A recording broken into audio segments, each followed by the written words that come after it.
This is the procession of Gachagua as he exits JKIA. Generally, you will agree with me that the government so far has done a good job by not, arresting Gachagua immediately he landed at JKIA. At least the government allowed Gachagua and his supporters to exercise that freedom that, that you can criticize the government or gut punch those in government but still be allowed to get back to Kenya without an immediate arrest. However, as we exercise this democratic right, I think it is also important that we criticize the government constructively, because that is how democracy is built, rather than, engage in destructive criticism. I know I am not a security expert, but I can say that President Ruto and his team must have analyzed this situation and said, okay, if this guy is arrested at JKIA where his supporters, or in full glare of his supporters, then that will send a bad image about Kenya to the world. Also remember this, the Gen Z protests put Kenya's image in a terrible situation on the global stage.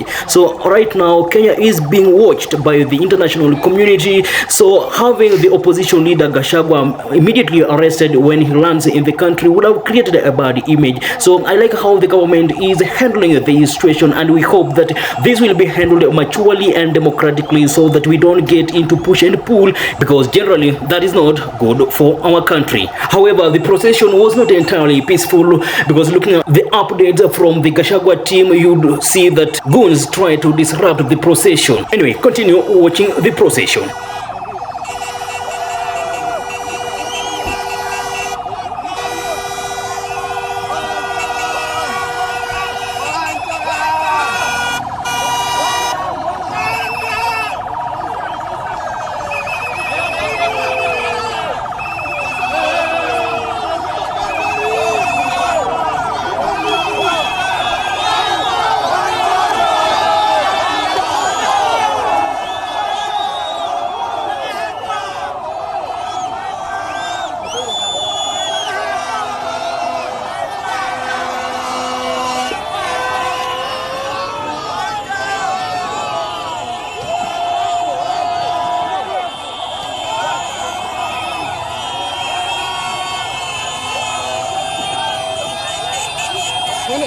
Twende.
As it is, Gachagua is growing so rapidly politically. So I do not know how President Ruto is going to manage this, but allowing competitive politics in the country is good for our democracy. So let's see how the Gachagua team will be organized and perhaps, compete favorably with the President Ruto.